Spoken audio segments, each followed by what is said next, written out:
Hello दोस्तों, आज हम बात करेंगे।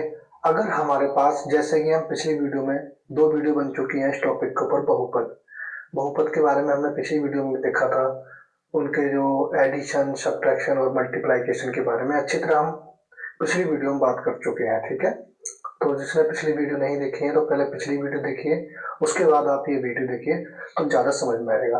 देखिए, अगर हमारे पास एक बहुपद है तो उसको एक अन्य बहुपद से कैसे डिवाइड करेंगे, आज हम इस वीडियो में समझने वाले हैं।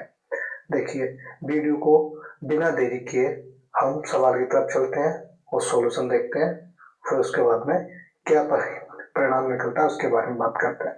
देखिए, जैसे कि दो बहुपद लिखे हुए हैं, P x is equal to 3x² plus x minus 1।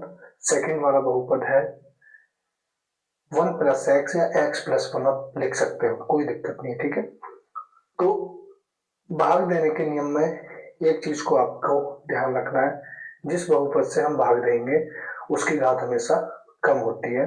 ठीक है, जिस बहुपद से हम भाग देंगे उसके चर की घात हमेशा कम होनी चाहिए जिस बहुपद को हम भाग देते हैं। ओके, तो जैसे कि यहाँ पर है x की पावर 1 है और यहाँ पर x की पावर 2 है, तो हम यहाँ पर भाग दे सकते हैं, कोई बात नहीं है। देखिए, solution qx divide by px, ये हो गया। qx की वैल्यू लिखते हैं हम। qx की वैल्यू क्या है? qx की वैल्यू है x+1, लिख लेते हैं। x+1 लिख लेते हैं पहले, ठीक है, क्योंकि बाद में कोई चक्कर नहीं है, मतलब लिख सकते हैं। बाकी की क्या हो जाएगा, 3x² प्लस x माइनस 1।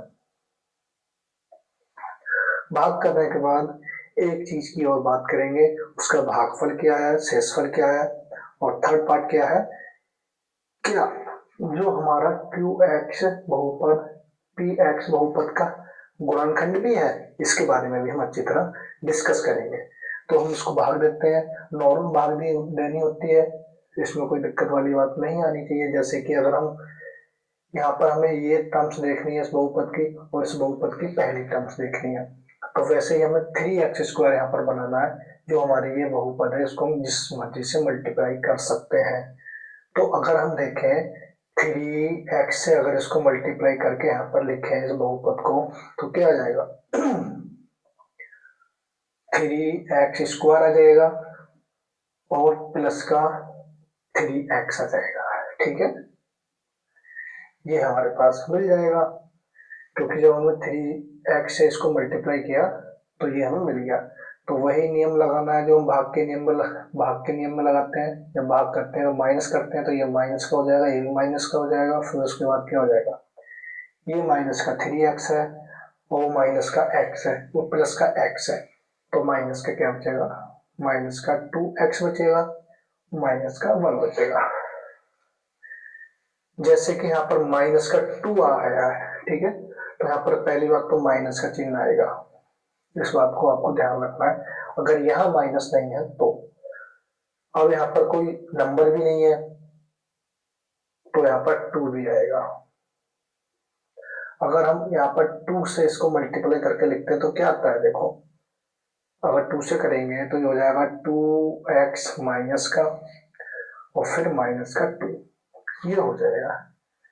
जैसे कि 2x यहाँ बन गया हमारा, 2x वहां पर है ऑलरेडी, तो फिर वही हम नियम लगाते हैं, जैसे कि भाग करने के बाद घटाना भी पड़ता है, तो क्या हो जाएगा, प्लस और ये भी प्लस, प्लस का 2x माइनस का 2x 0 हो जाएगा, ये प्लस का 2 बचेगा और ये माइनस का 1 बचेगा, तो यहाँ पर 1 आ जाएगा, क्योंकि प्लस की वैल्यू हमेशा क्या है, बड़ी है, तो ये 1 आ जाएगा।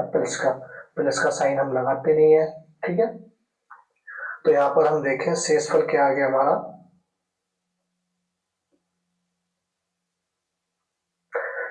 1 आ गया, भागफल हमारा ये बहुपद आ गया।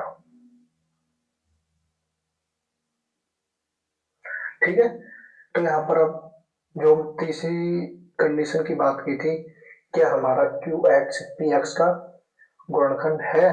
तो अगर यहाँ पर देखो शेषफल अगर 0 आता है तो एक ही कंडीशन में बनेगा गुणनखंड बस।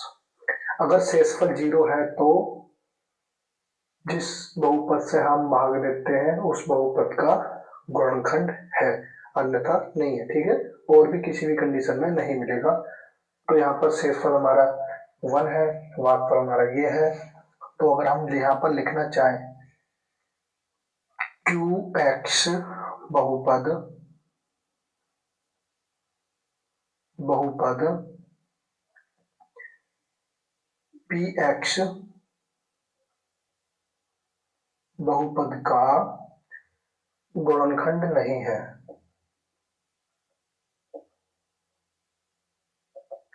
गुणनखंड नहीं है, क्योंकि क्योंकि शेषफल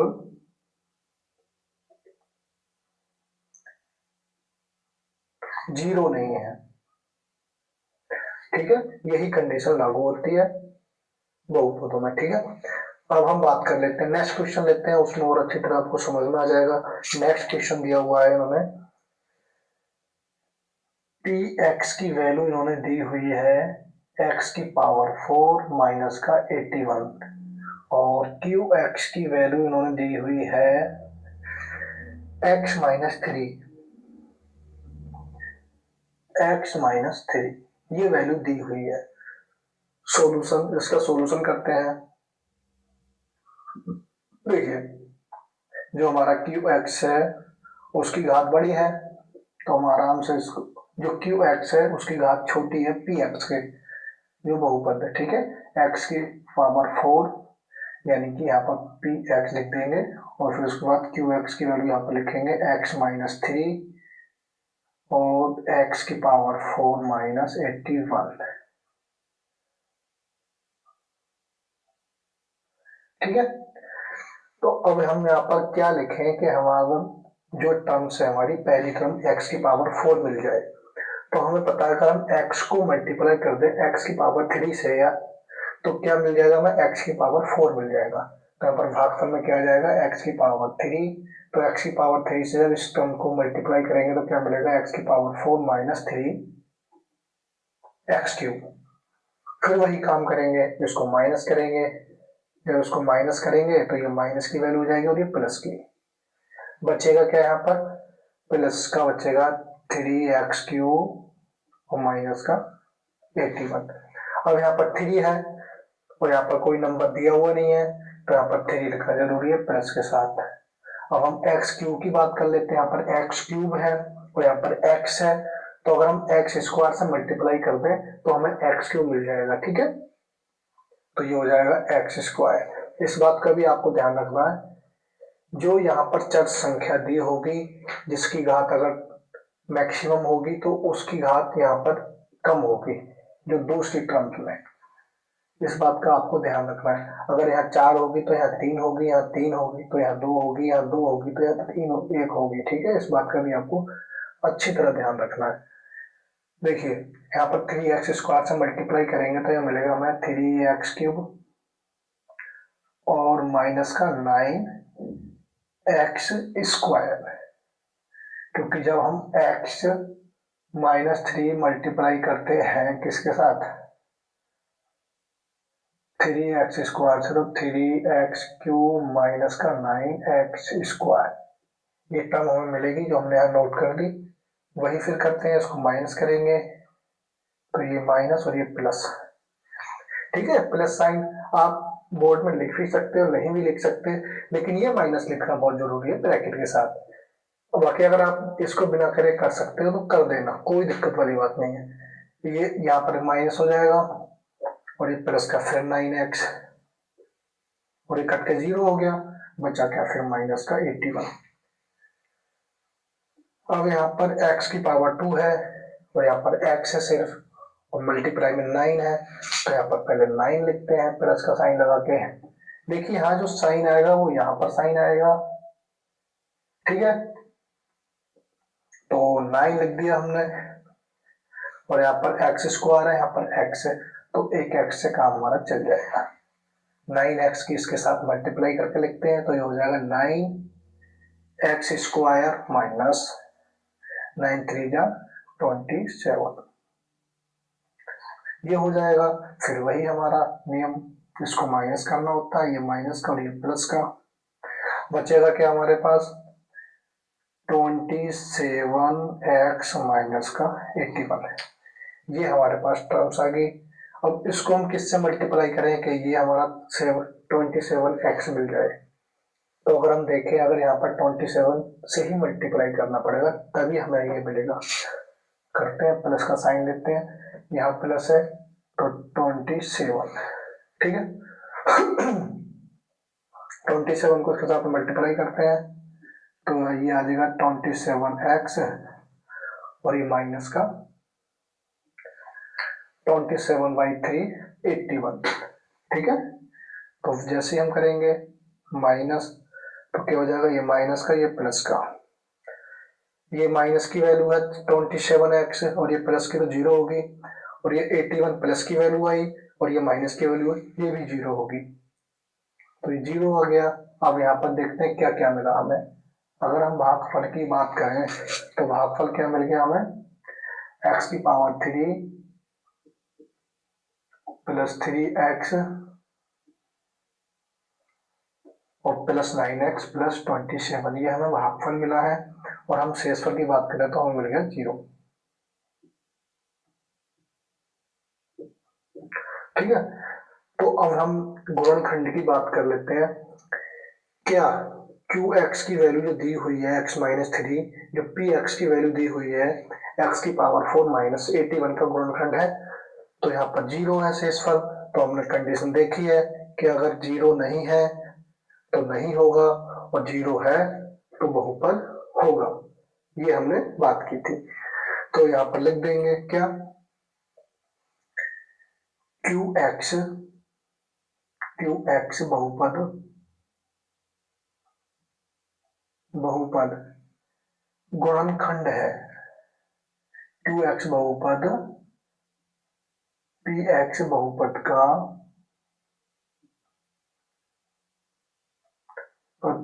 गुणनखंड हो है, ठीक है। क्योंकि जो हमारा शेषफल है,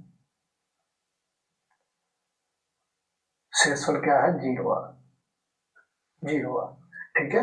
तो यहाँ पर ये इसका गुणनखंड है। सिर्फ आपने ये 2 लाइनें लिखनी है और कुछ नहीं करना अब, ठीक है। शेषफल मिल गया, हमें भागफल मिल गया और यहाँ पर शेषफल 0 मिला, तो इस करके क्या हो गया, जो हमारा qx x-3 है वो x⁴ - 81 का गुणनखंड भी है। अब नेक्स्ट क्वेश्चन लिखते हैं और फिर ये भी अपनी वीडियो समाप्त करते हैं, ठीक है। देखिए नेक्स्ट क्वेश्चन उन्होंने दिया हुआ है, मैं इसको डिलीट कर देता हूँ।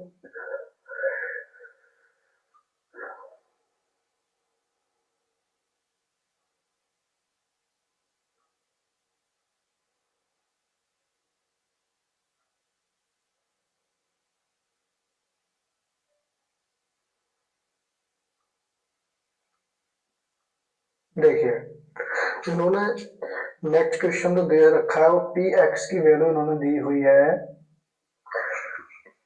पी एक्स की वैल्यू दी हुई है 7x² माइनस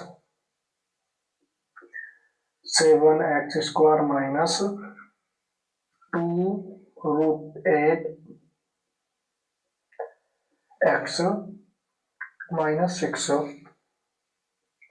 देखिए पहले मैं आपको बता दूं, ये रूट सिर्फ 8 के ऊपर है, ना ही 2 के ऊपर है, ना ही x के ऊपर है, क्योंकि अगर रूट हमारा x के ऊपर होता तो ये सवाल गलत था, क्योंकि ये बहुपद में नहीं आता। हमने बहुपद की कंडीशन पढ़ी थी कि अगर होल नंबर ही घात है किसी भी जो वैल्यू दी होगी तभी वो बहुपद होगा, नहीं तो बहुपद नहीं होगा, ये हमने पढ़ चुके हैं पहले, ठीक है।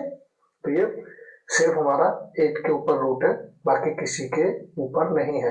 और यहाँ पर क्यू एक्स की वैल्यू दे रखी है,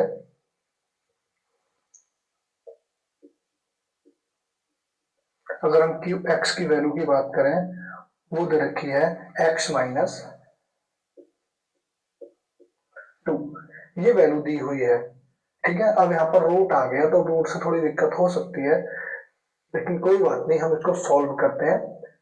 ठीक है, भाग देते हैं, फिर देखते हैं क्या क्या दिक्कत का सामना करना पड़ता है और वो दिक्कतें कैसे हम सॉल्व कर सकते हैं।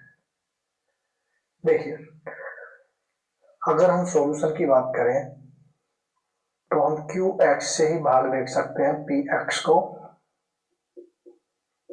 क्योंकि पी एक्स की वैल्यू जो घात है बड़ी है। क्यू एक्स का मान रखेंगे एक्स माइनस रूट टू, और पी एक्स की वैल्यू रखेंगे 7x² माइनस का 2√8 एक्स माइनस का 6। ये हमारे पास वैल्यू आ गई।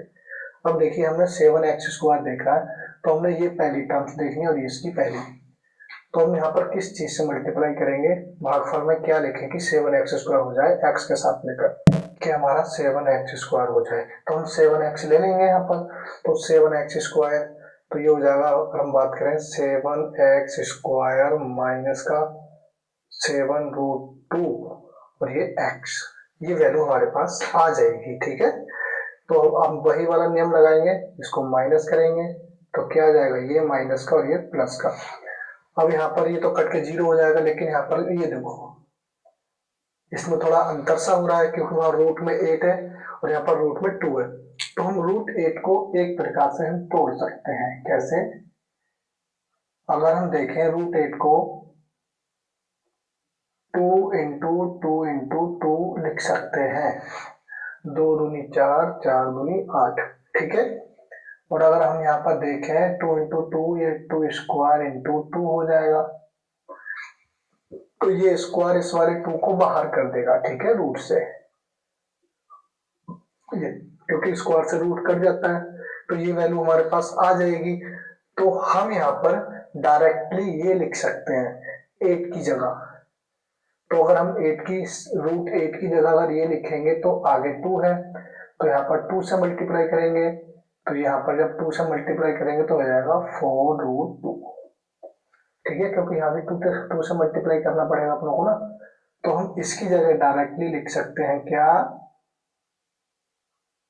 हम यहाँ पर डायरेक्टली लिख देंगे ये।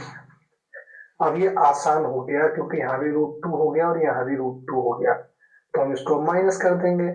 जैसे कि यहाँ पर माइनस का 4 है और यहाँ पर हमारा प्लस का 7 है, तो क्या बचेगा, प्लस का 3√2,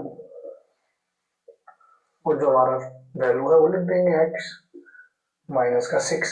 अब हमारे पास ये आ गई वैल्यू, फाइनल वैल्यू। ठीक है, अब यहाँ पर 3√2 है, तो साइन के साथ प्लस 3√2, जब हम इसको मल्टीप्लाई करेंगे तो हमें पता सिर्फ एक ही x बचा हुआ है, तो एक ही x हमें चाहिए, तो यहाँ पर और x लिखने की जरूरत नहीं है।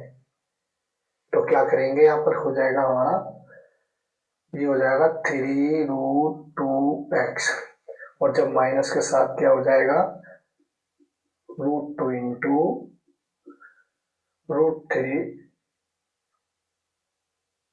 यानी 3√2। ओके, क्या हो जाएगा, इंटू 3√2, ये हो जाएगा। अब हम वही करेंगे क्या, माइनस, तो ये तो 0 हो गया, लेकिन अब इसको थोड़ी कैलकुलेशन कर लेते हैं, यहीं पर कर लेते हैं इसकी कैलकुलेशन। देखो क्या कैलकुलेशन आएगी इसकी, √2 इंटू 3 इंटू √2, देखिए ये √2 है, ये √2 है, तो हम इसको ऐसे लिख सकते हैं 3 इंटू √2 इंटू, ऐसे लिख सकते हैं। जो ये रूट है वो आपस में क्या हो जाएगा, दोनों के ऊपर इंटू 2 ये हो जाएगा। ठीक है, थोड़ा ज्यादा छोटा कर दिया मैंने, कोई बात, 3 इंटू ये हो जाएगा, और 2 दूनी 4। मैं आपको थोड़ा लॉन्ग करके बता रहा हूँ ताकि आपको समझ में अच्छी तरह जाए, और 4 का रूट क्या होता है, 2 होता है, बराबर क्या हो जाएगा, यानी कि √4 का वैल्यू 2 होती है, आपने देखा होगा, ये हो जाएगा 6। तो हम ये जो टर्म्स है पूरी, इसकी जगह हम लिख सकते हैं ओनली 6, तो हम एक टर्म्स और लिख लेते हैं, कोई दिक्कत नहीं है।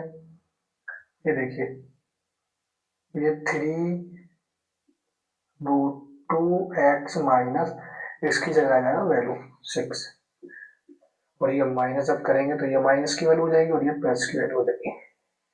अब हम यहाँ पर देख लेते हैं, ये माइनस की वैल्यू ठीक है और ये प्लस की वैल्यू है, और यहाँ पर ये माइनस की वैल्यू है, तो जब ये माइनस की है प्लस की ये भी जीरो होगी, और ये प्लस की वैल्यू है ये माइनस की वैल्यू है ये भी जीरो होगी, कुल मिला के जीरो हो गया। ठीक है, तो यहाँ पर क्या आ गया जीरो।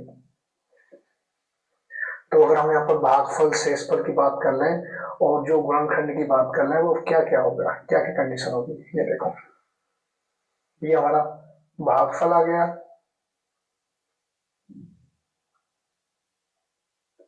और ये हमारा शेषफल आ गया। अब एक कंडीशन की और बात कर लेते हैं, क्या क्यू एक्स पी एक्स का गुणनखंड है? बिल्कुल है, क्योंकि यहाँ पर हमारा शेषफल क्या है जीरो, तो यहाँ पर दो लाइनें लिख देंगे, क्यू एक्स बहुपद, क्यू एक्स बहुपद पी एक्स बहुपद का गुणनखंड है, गुणनखंड है, क्योंकि क्योंकि शेषफल हमारा जीरो है, शेषफल जीरो है। ठीक है, तो ये गुणनखंड है। इस वीडियो में इतना ही, हम नेक्स्ट वीडियो बनाएंगे किसके ऊपर, अब बनाएंगे हम गुणनखंड क्या होते हैं। जैसे हमने यहाँ पर देखा ये गुणनखंड वैल्यू आई ना, एक मतलब एक नई चीज इसमें मिली है, गुणनखंड क्या होता है। तो आगे हम इसी के ऊपर चर्चा करने वाले हैं कि गुणनखंड किसे कहते हैं, गुणनखंड होते कैसे हैं, इसके बारे में अगली वीडियो आपको मिलेगी। Thank you for watching this video. Video को ज़्यादा से ज़्यादा शेयर करना, चैनल को सब्सक्राइब करना मत भूलना। Thank you.